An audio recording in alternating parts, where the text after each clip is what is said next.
확인. 예.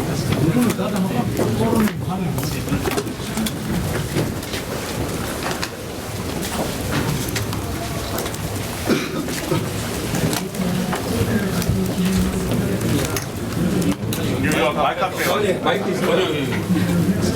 마이크 앞으로 가주세요. 여기 올까? 아이고 이거 땅바닥에 안 찹니까?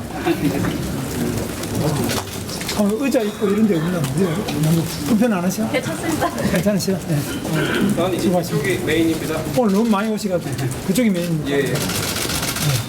이렇게 할까? 예. 뭐 말씀하시죠. 지금 그 유력한 대권 후보를 계속 거론되고 계시잖아요. 네. 그런 상황에서 오늘 국회 토론에 오셨는데 네. 이렇게 토론에 참석하시게 된 계기와 이유 좀 설명 부탁드릴게요. 나경원 의원님을 만나 뵀는데 나경원 의원님이 뭐 우리 요즘에 너무 고용도 어렵고 힘든데 좀 국회의원들하고 이렇게 협력해서 이야기를 한다든지 다른 방안이 없느냐 그래서 하는데 이 마침 토론 초청을 해주셔서 제가 이렇게 오늘 오게 됐어요. 와보니까 너무 많이들 의원님들 오셔가지고 또 언론인 여러분들도 너무 많이 오셔서 저는 정말 깜짝 놀랐습니다. 이렇게 많이 오실 줄은 여기 올 때까지 생각도 못했는데 너무 많이 관심을 가져주셔서 감사하기도 하고 또 부담스럽기도 하고 정말 얼마나 이게 참 나라가 어려운 상태냐 하는 것을 잘 보여주고 있다고 생각합니다. 저 MBN 조희로 기자인데요. 지금 현재 판결 막바지로 가고 있는데 네. 좀 탄핵 심판 좀 어떻게 보고 계신지 궁금합니다. 헌법재판소가 대한민국의 위대한 헌법을 지키고 헌법 정신을 지키고 자유민주주의를 지키는 그러한 헌법재판소가 되기를 바라고요. 또 지금 헌법재판소의 공정성 시비가 그 위원의 선임 과정이나 재판의 진행 절차 문제라든지 여러 가지로 많은 우려를 가지고 있는 국민들이 있고 한편으로는 헌법재판소가 빨리 좀 그 속도를 내서 판결을 내려달라 이렇게 하는 분도 있고 국론이 그야말로 양분되어 있는 상태로 저는 보고 있습니다. 헌법재판소가 보다 공정하게 그리고 국민들이 납득할 수 있는 헌법재판의 절차 진행과 또 결론을 내려놓으시기를 간절하게 기도드리고 있습니다. 지금 공정성이 조금 논란이 있다는 말씀이신가요? 그 제가 말씀 안 했고 아시는 거지. 그래서 지금 우리 헌법재판소가 대통령을 파면하는 것이 쉬운 일로 생각하는 것은 아닌지, 대통령을 파면하는데 만장일치로 파면한다, 그런 것을 박근혜 대통령 때 봤습니다. 정말 잘못됐다고 저는 생각합니다. 대통령이 전 국민이 투표를 해서 뽑았습니다. 우리는 1987년 민주화 대항쟁을 통해서 우리 국민들이 우리 대통령을 뽑고 싶다. 체육관 대통령, 우린 싫다. 뭐 유신 대통령도 싫다.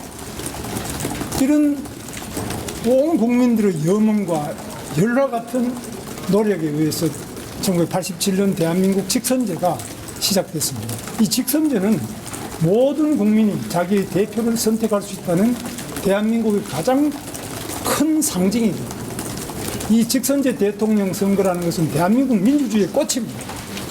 이것은 유신 이후에 무려 15년 이상에 걸쳐서 많은 민주화 운동의 희생과 헌신에 의해서 이루어진 대한민국 헌법이고 또 직선제 대통령 선거입니다. 이 직선제 대통령 선거에 의해서 뽑힌 대통령을 헌법재판관들이 만장일치로 파면한 박근혜 대통령 그 헌법재판 만장일치 판결의 결과가 어떻게 됐습니까? 과연 올바른 판결이었습니까? 박근혜 대통령이 무슨 큰 잘못을 했냐고. 저는 그런 점에서는 아직까지도 우리 헌법재판소가 너무나 국민들의 직접 민주주의에 대한 열망, 국민들이 직선제를 통해서 뽑은 자기 대통령에 대한 사랑과 충성 이런 것들에 대해서 너무나 가볍게 보고 있다. 과연 그런 정도 무거운 그 직분을 우리 헌법재판관들이 가지고 계신다면 보다 더 숙고하시고 그 절차를 정말 국민들 누구라도 어느 편이든 좋습니다. 저는 탄핵 찬반을 말하는 것이 아니라 어느 편이라도 마음속으로 승복할 수 있는 이러한 헌법재판소로 발전해 나가기를 강곡하게 저는 기도하고 있습니다. 장관님께서 최근에 범보수 지지율 1위를 기록하고 계신데 그런 여론조사 결과를 좀 어떻게 보고 계시는지 또 그렇게 높게 나오는 이유는 뭐라고 생각하시는지 진단을 해주신다면. 여론조사에 대해서는 뭐 제가 말씀을 드릴 수가 없습니다만 뭐 여러 가지 해석이 있을 수 있겠는데 저로서는 너무나 뜻밖이고 뭐 제가 또 한 게 없지 않습니까? 제가 뭐 제가 정책을 발표한다든지 무슨 다른 뜻을 밝힌 적이 없는데도 불구하고 이렇게 나오는 것은 우리 사회가 정말 너무 한쪽으로 쏠리는 것 그리고 그 쏠림 현상이 대한민국을 매우 불행하게 할 수 있다는 어떤 걱정과 우려 여기 이런 우려들이 반영이 돼서 저한테 여론이 높은 것으로 나오는 것 같은데 저는 정말 너무 무겁고 가슴이 아픕니다. 그 대통령 탄핵 심판 결과 나오면은 우선 출마하시는 것도 좀 고려를 하시는지만 확장성이 좀 다른 후보에 비해서 떨어진다라는 지적도 있는데 이건 어떻게 보시나요? 그 점에 대해서는 제가 말씀드릴 게 아닌 것 같습니다. 뭐 확장성이 있느냐 무슨 확장성을 말하는지 저는 모르겠습니다만 저는 대한민국의 가장 밑바닥 청계천에 재단 보조, 미싱 보조, 그 다림질하는 보조로부터 출발해서 공장에서 7년 이상 공장 생활을 하고 민주화운동 과정에서 제가 감옥만 2년 6개월 2번 감옥을 갔다 왔습니다. 그리고 제가 가장 어려운 지역이라는 우리 부천 소사에서 국회의원도 제가 3번 했고요. 경기도에서 제가 도지사도 2번 했고 저는 여러 가지 면에서 사회 가장 밑바닥에서부터 가장 남들이 하고 싶어하는 자리까지 해봤는데 그 모든 어떤 과정에서든 간에 우리 사회의 약자에 대해서 제가 제 삶의 사명으로서 모든 것을 다해서 이 약자를 보살피는 것이 공직자의 첫 번째 직분이다. 이 점을 잊은 적이 한 번도 없고 저는 그렇게 살아왔다고 생각합니다. 제 국회의원으로서 활동의 의사록이 지금 다 기록 보존되어 있지 않습니까? 경기도지사로서 제가 한 일도 다 보존이 되어 있습니다. 저희 모든 공적, 사적 그 행위와 제가 한 그 방향이 다 나와 있기 때문에 제가 일일이 설명드릴 필요가 없다고 생각합니다. 중도가 누가 중도인지는 저는 모르지만 저는 가장 밑바닥 소록도 한센촌부터 경기도 6개 한센 마을부터 그분들로부터 제가 같이 가서 우리 공무원들과 함께 울고 정말 힘들게 그분들의 문제를 해결하면서 우리 공무원들은 기존의 모든 규정을 이기고 가장 어려운 사람을 위해서 헌신할 수 있고 그 헌신이 공직자의 최대의 기쁨이고 행복이라는 것을 우리 경기도 공무원들하고도 함께 느끼고 우리 국회 보좌관들도 마찬가지입니다. 그래서 그런 점에서 저는 우리 정치가 나아가야 될 바가 정말 소외된 가장 어려운 부분 지금 같으면 5인 미만의 노동자들, 실업자들 집에서 쉬었으면 청년 이런 분들을 돌보는 것이 정치 아니겠습니까?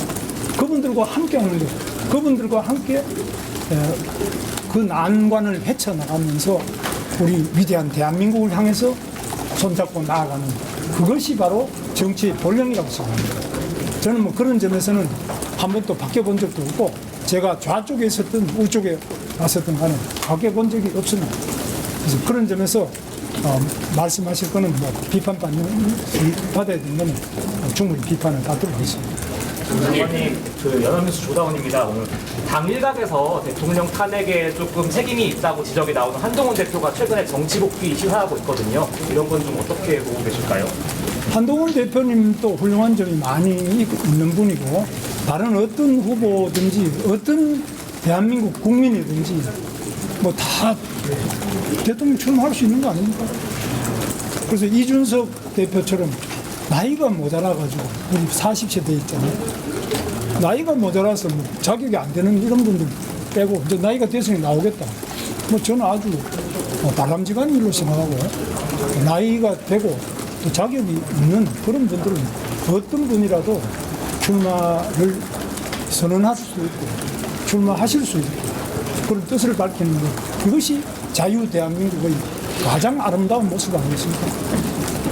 장관님, 야권 1위 주자인 이재명 대표가 본인은 민주당은 중도 보수다, 진보가 아니라 중도 보수다 이렇게 말을 하고 있는데 그 부분에 대해서 좀 어떻게 보세요? 저는 대한민국의 가장 진보적인 분이 이승만 대통령이라고 생각합니다. 이승만 대통령에 대해서 여러분 읽어보신지 모르겠는데 저는 뭐 오랜 동안 이승만 대통령을 미워하고 그분 때문에 독재자라고 생각합니다. 그분이 분단의 원흉이라고 생각합니다.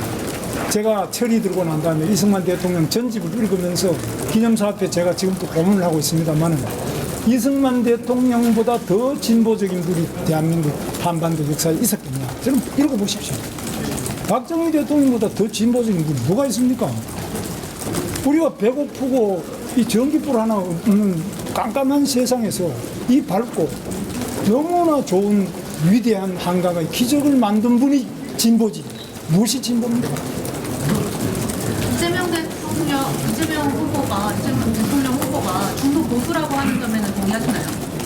그거는 뭐 남이 뭐라 그러는데 그건 제가 논할 바가 아닌데 다만 진실한 사람이라야만 공직을 맡을 수 있다. 청렴한 사람이라야만 공직을 맡을 수 있다. 자기를 위해서 일하는 사람이 아니라 가장 어렵고 가장 힘든 분들을 돌보고 그분들을 위해서 자기의 온 몸과 마음을 다할 수 있는 이런 분이 공직자가 돼야 된다고 생각하고 저는 늘 공직자에게 공직자는 법과 규정보다는 정말 어려운 국민들을 찾아 나서고 어려운 국민들의 눈물을 닦아드리고 그분들을 손잡고 함께 일어서는 것 이것이 공직자의 첫 번째 사명이 아니냐고 저는 늘 그렇게 공무원들한테 말씀을 드리고 있습니다. 저는 고용노동부에서도 계속 그 말씀 드리고 제가 국회의원 할 때나 도지사 할 때나 공직자에게 이 말씀을 한 번도 잊어본 적이 없습니다. 공직자가 깨끗하지 않으면 온 나라가 더러워져서 국민이 살 수 없는 나라가 된다. 동서고금의 공통된 나라입니다. 공직자는 깨끗해야 된다. 두 번째, 공직자는 자기 이익을 위한 것이 아니라 가장 어려운 분들을 위해서 모든 것을 바칠 수 있어야 된다. 그리고 위대한 대한민국을 위해서 공직자는 자기 목숨까지 바쳐야 된다. 그리고 당당하게 바쳐야 된다. 그리고 거기에 대해서는 어떤 거침도 없이 어떤 후회도 없이 자기 모든 것을 바치는 것이 공직자의 자세고 사명이라고 저는 생각하고 그렇게 말하고 있습니다. 장관님, 최근에 홍준표 시장이 장관님께서 국회에서 하셨던 김구 선생 국적 중국이란 발언과 예전에 일제시대 이제 국적 일본이다 이거 관련해서 망발이고 좀 일제시대 사관이다 이런 말씀 하셨는데 좀 어떻게 보셨나요? 역사에 대해서는 이미 우리나라 사학계가 상당한 연구가 다 되어 있습니다. 그래서 지금 건국 초기에는 연구가 좀 덜 된 게 있었는데 지금 우리나라 국사학계 굉장히 발전이 되어 있습니다. 학계도 많은 발전을 하고 있고 그래서 사료에 바탕하여 역사적 사실에 바탕하여 우리는 역사를 겸허하게 사실에 입각하여 올바르게 똑바로 볼 필요가 있습니다. 내 마음대로 역사를 바라보거나 또 누가 이야기한다고 거기 따라서 역사를 보는 것이 아니라 역사적 사실 그리고 그것이 우리 대한민국이 나가는 방향에 어떤 족적을 가졌는지를 보는데 과거에 우리가 식민지 시대에 나라를 잃고 국적을 잃었을 때의 그 역사조차도 우리는 그것을 일부러 바꾸거나 고치거나 이것이 아니라 있는 그대로를 볼 때라야만 우리는 위대한 대한민국의 미래를 열 수 있다고 확신하고 있습니다. 장관님, 부정선거 주장에 대해서는 어떻게 생각하고 계시나요? 누구요? 지금 현재 제기되고 있는 부정선거 주장에 대해서는 어떻게 생각하시나요? 부정선거 주장에 대해서는 뭐 많은 그것도 갈등이 있는 부분인데요. 저도 이 문제에 대해서 오랫동안 직접 관심을 가지고 이해창 총재가 선거에 졌을 때 그때 우리 당시 한나라당이죠. 그래서 소송을 해서 재판정에서 그 검표를 새로 했습니다. 영등포 여기 법원에서도 하고 여러 군데 하는데 제가 그때 당시 사무부총장으로서 실무자가 돼가지고 그 가서 쭉 봤는데 뭐 몇 표 차이가 났는데 별 문제가 없었고요. 박혁규 의원이 있습니다. 경기도 광주의 국회의원인데 3표 차로 됐습니다. 그래서 국회에서 별명이 박세표입니다. 그래서 너무 억울해서 재판을 했는데 가서 제가 봤는데 또 오히려 뭐 한 표 더 생겨서 4표가 됐나 이렇게 거의 차이가 없었습니다. 그 다음에 이번에 민경욱 의원이 인천 연수을에서 부정선거 할 때 저도 그때 문제를 많이 제기해서 그때도 같이 보니까 뭐 상당한 정도 좀 차이가 있었습니다. 그래서 지금 부정선거 문제에 대한 논란은 첫째, 이것을 가릴 수 있는 것은 중앙선거관리위원회가 가릴 행정적 책임이 있는 기관입니다. 그러면 부정선거다 하는 분들한테 무엇이 부정선거인지를 받아가지고 제일 많이 제기하는 게 첫째, 사전투표제의 문제입니다. 사전투표가 관외 사전투표는 특히 뭐 제가 저 광주에 가서 투표를 했다. 그럼 그 사전투표 광주에서 한 걸 그것이 우송으로 다시 우편 배달하시는 분들이 또 이쪽에 서울 집중국으로 와가지고 여기서 다시 제가 사는 관악구 같은 관악구 갑인데 저는 관악갑에 선관위에 보내지 않습니까? 이 사전투표가 관내에서 이루어져 관내 사전투표가 이루어져서 이까지 오는 과정에 문제가 있지 않느냐, 이 문제 제기가 하나 있고요. 그 다음에 관내 사전투표를 한 다음에 그 투표함을 보관을 5일이죠. 5일 뭐 이렇게 하고 있는데 그 보관하는 기간 동안에 여기에 무슨 부정이 없느냐. CCTV가 설정, 저는 CCTV가 없었어요. 있는데도 있었지만 없는데 뭐 이런 거에 의문을 제기하는 거예요. 이건 정당한 의문이거든요. 그럼 그것을 의문 제기하는 사람이 제기하는 의문을 보다 더 안전하고 사고가 없게 보완할 책임이 선거관리위원회에 있어요. 그런데 이것을 굉장히 자기들끼리 다 했는데 왜 또 묻느냐 이건데, 저는 공무원으로서 우리 고용노동부나 경기도나 어떤 민원이 말도 안 된다고 생각하는 공무원들이 볼 때 말도 안 된다고 생각하는 민원을 계속 제기해도 항상 친절하게, 항상 충분하게 납득할 때까지 계속 답을 해드리는 것이 공직자의 기본입니다. 이런 부분에서 중앙선거관리위원회가 소홀한 점이 있다. 그 다음에 또 부정선거는 의혹을 제기하는 사람들은 뭐 외부에서 해킹으로 이 컴퓨터나 서버를 조작한다든지 이럴 수 있지 않나. 이거는 이제 검증을 하기 굉장히 간단하지 않습니다. 저는 기술이 있기 때문에. 그 다음에 하나는 이제 계속이 세는 거, 이게 여기서 조작이 있지 않냐. 뭐 그거는 그렇게 어려운 문제는 아닌 것 같아요. 그래서 손으로 다시 개표하고 세고 대비하면 됩니다. 전체적으로 이 컴퓨터에 일정한 집계 과정에서 오류나 조작이 있을 수 있다. 이런 여러 가지 부분이 있지 않겠습니까? 이런 부분에 대해서 하나하나를 검증하고 그것을 예방하기 위한 보다 더 공명하고 공정한 선거가 될 수 있도록 하기 위한 우리 선거관리위원회와 우리 정부 기관의 노력이 계속되기를 바라고, 부정선거를 주장하면 무조건 아니다라고 말하는 것이 아니라 그 무슨 부정선거가 어디서 어떻게 이루어지고 누구에 의해서 이루어졌는지 그 결과가 어떻게 됐는지를 끊임없이 검증하고 답하고 그런 부분을 줄여나가기 위한 선거관리위원회의 노력이 있어야 되는데, 불행하게도 선거관리위원회 중앙선거관리위원장 권순일이라는 분은 뇌물도 받아먹지 않느냐, 뭐 이래가지고 뭐 50억 기업이다 이런 거 들어보셨죠? 중앙선거관리위원장입니다. 그건 매우 잘못된, 그 다음에 그 자녀를 뭐 특혜 채용을 했다든지 여러 가지 중앙선거관리위원회를 둘러싼 다른 부정비리의 문제가 선거 전반의 부정비리로 비화 확산되는 이 과정은 참 불행하고 안타까운 과정이에요. 이것 때문에 승복하지 못하는 국민들이 그걸 가지고 또 더 승복 안 해요. 이런 것들을 하나하나 지금 차근차근하게 해결해 나가면 이 문제는 그렇게 어려운 문제가 아니라고 저는 생각합니다. 그래서 제가 볼 때는 뭐 부정선거가 있다 없다 이런 게 아니라 인간이 하는 일이 항상 문제가 있을 수 있죠.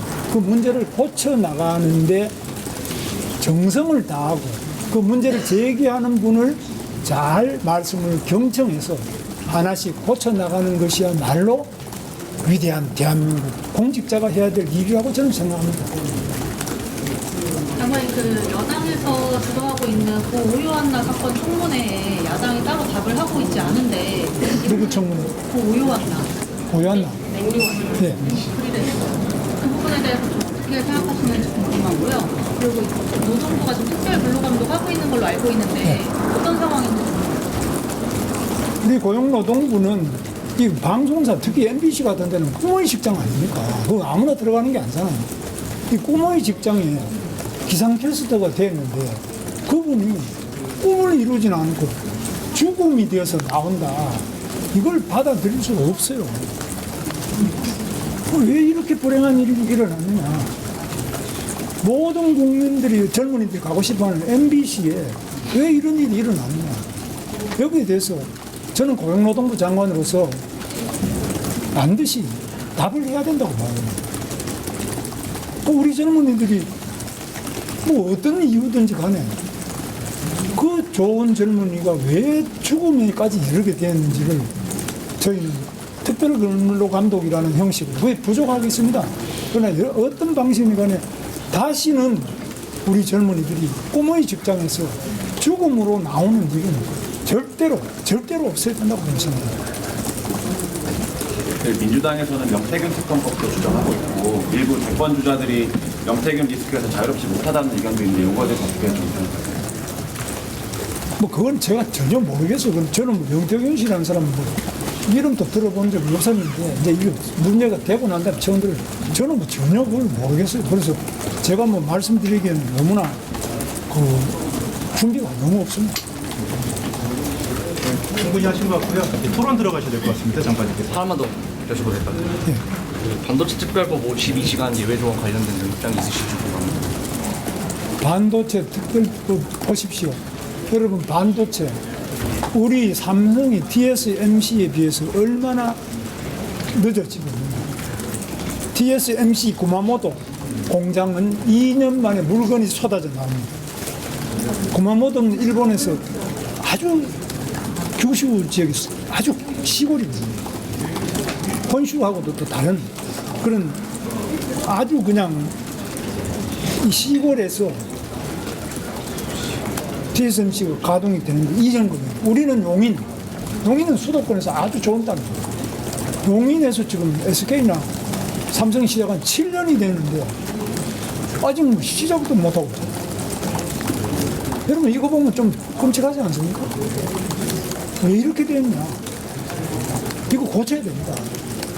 그래서 반도체 특별법에 나와 있는 그 시간의 문제가 아니라 대한민국의 속도가 일본의 속도보다 늦어졌고 중국 만만디 중국이라는데 중국보다 우리 속도가 늦어졌습니다.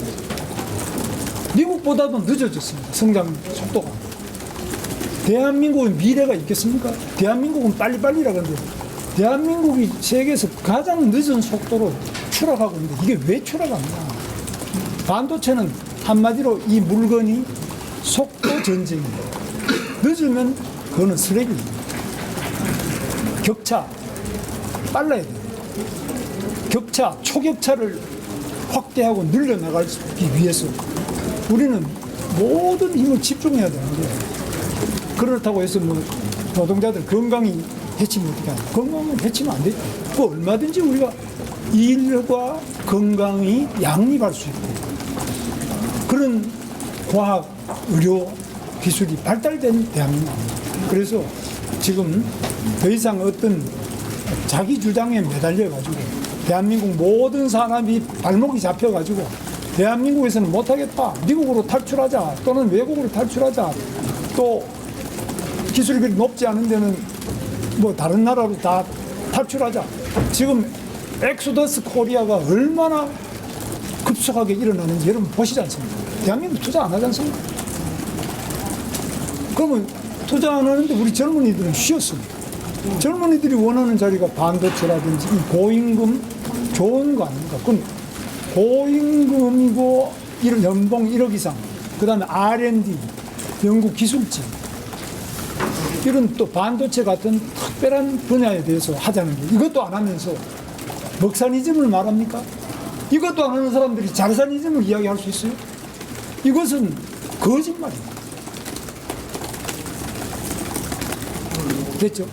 장관님, 저번에 탄핵, 계엄에 대해서는 분명히 대통령께 반대하는 말씀을 드리고 싶었다라고 말씀을 하셨는데, 권영세 비대위원장께서는 표결에 참여하지 않았을 것이다. 국회에 있어도 그렇게 발언을 하셨거든요. 여기에 대해서는 좀 어떻게 평가를 하실까요? 계엄을 대통령께서 뭐 답답하시니까 계엄하셨다. 뭐 이거는 일거에 좀 해결할 수 있지 않겠나 하는데, 계엄이 성공할 수 있는 조건은 저는 이제 요즘에 다시 정리를 해보면은 저는 이 계엄에 대해서 미리 많이 들었어요. 대통령께서 계엄하기 전에 다른 곳에서 이 계엄을 해야 된다는 말씀을 많이 들었는데 저는 생각을 오랫동안 해왔는데, 첫째, 계엄을 하려면 군을 완전하게 장악해야 돼. 박정희 그 당시 현역 군인 아닙니까? 그 다음에 전두환, 노태우 이런 사람이 계엄을 합니다. 군을 장악한 사람. 두 번째, 그 군이 계엄을 했을 때 거기에 호응하는 국민이 있어야 됩니다. 지금 우리 대한민국에 여러분 누가 호응합니까? 그리고 군을 장악하지를 못했기 때문에 군인들이 여기 와서 울고 불고 하는 거 아니에요?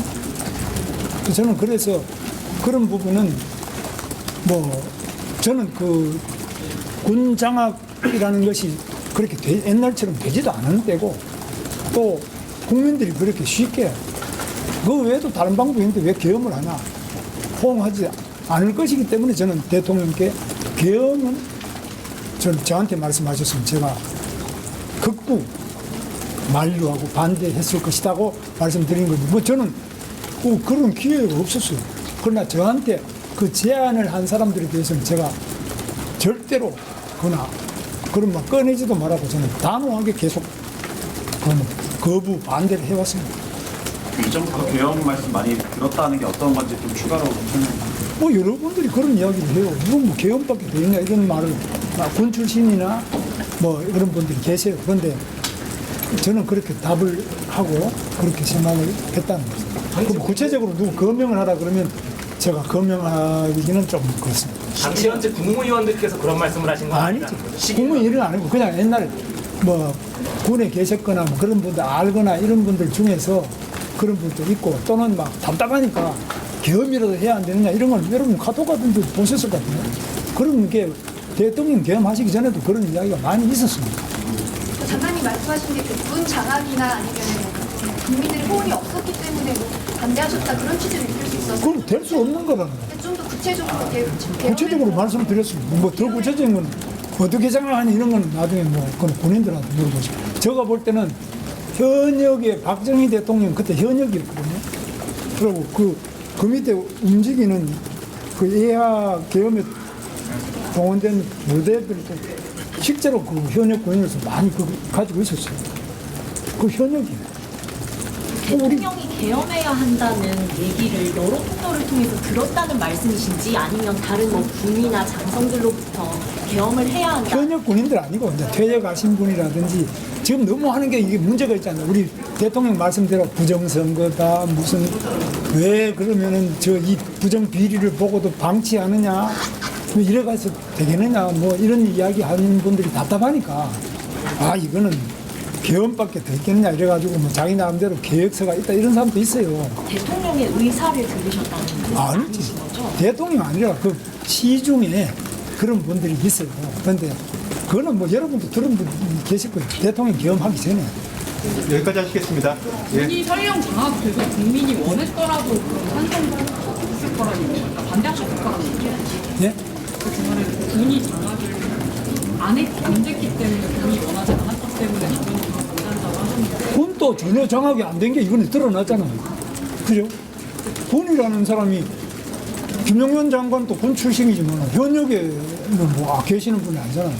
그래도 장관이 이야기한다고 요즘 군인이 안 따라간다는 거 여러분 이분은 지금 보시면 다 그렇게 말하죠.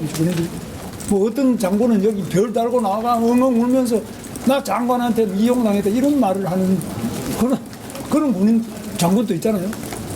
그리고 군이라는 게 군이 목숨을 걸고 하는 게 군인 아닙니까? 목숨을 걸고 어떤 일을 하는데 그 장관 이야기한테 장관에 속았다 이렇게 말하면 운다고. 그리고 그런 거는 계엄이 될 수가 없는 거죠. 그러니까 현재 그뿐만이 아니라 우리나라의 군 현실이 그런 현실에 있다는 거죠. 그래서 지금은 계엄할 수 있는 시대가 아니에요. 시대가. 그리고 또 전쟁이라든지 이러면 또 할 수 없이 그런 전쟁 상황이라든지 이런 때는 모르겠죠. 현재는 그런 상황까지 가진 않았던 거 아니냐 이런 생각을 하는데 이거는 이제 판단의 차이가 있겠습니다. 자, 오늘은 원래 토론회를 가셔야 되는 자리이기 때문에 여기까지 하겠습니다. 자, 됐죠? 자, 오늘 땅바닥 추운데 감사합니다.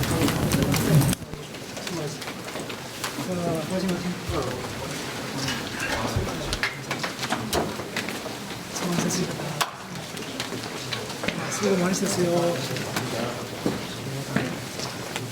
아이고, 이거 추운데 그냥 땅바닥에 앉아가지고.